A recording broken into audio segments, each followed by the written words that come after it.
There is a specific kind of stillness that sets in after months of work yields a failing grade. You find yourself sitting in the dark, staring at the same pixels, unable to move because there is no more effort left to give. For Ria, the evidence of that effort is strewn across the room. Stacks of textbooks set open to half-finished chapters. A wall calendar is a mess of red ink, every day crossed out leading to this one circled date, final attempt. This is her third consecutive failure. On paper, she is doing everything right. She puts in the hours, she reads the assigned chapters, and she stays at her desk until the early morning. Yet the data on the screen hasn't changed. She has fallen into a common trap, using exhaustion as a metric for productivity. She is punishing herself with long study hours, hoping that sheer physical endurance will eventually force the information to stick. But high-intensity effort applied to a flawed strategy simply accelerates the burnout. She is mistaking the physical act of sitting at a desk for the cognitive process of learning. Even in the library, the pattern holds. Ria tracks the words on a page, her eyes moving from left to right, but her brain isn't recording. She reads the same paragraph 4 times and realizes she can't summarize a single line. This is the illusion of competence. When we reread text, the material starts to look familiar.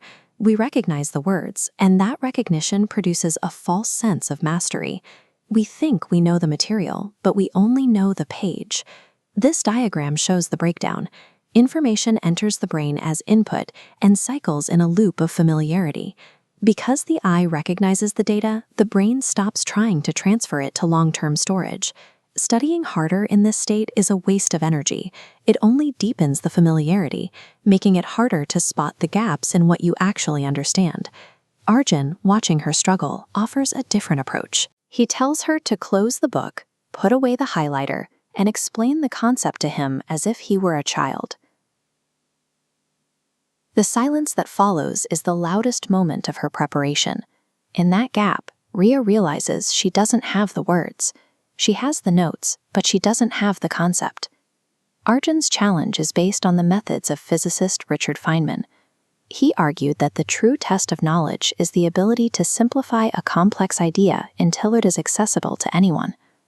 As Feynman demonstrated at the chalkboard, if you can't explain a principle without using technical jargon, you don't yet understand the principle itself. You've only memorized a definition. This transition is painful. Explaining concepts aloud in an empty room feels clumsy and slow compared to the quiet comfort of passive reading. But that discomfort is the point. By forcing herself to speak, Ria finally identifies the specific areas where her logic breaks down. The rebuild begins. Ria shifts from passive input to deliberate retrieval.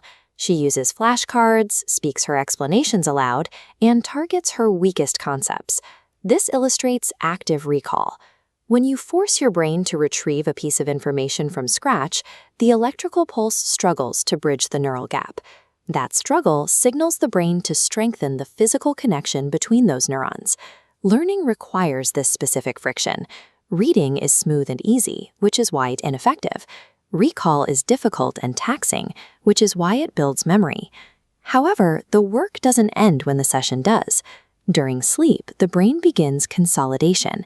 It filters the day's struggles and reinforces the connections that were activated during the recall sessions.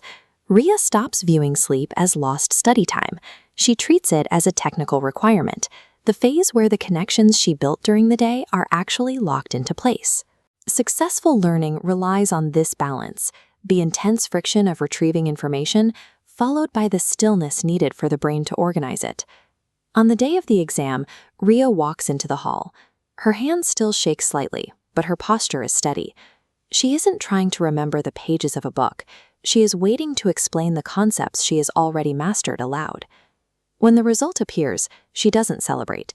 She just exhales. It is the physical release of 3 years of pressure. The result is finally consistent with the work she put in. The passing grade is the evidence of a shift in her method.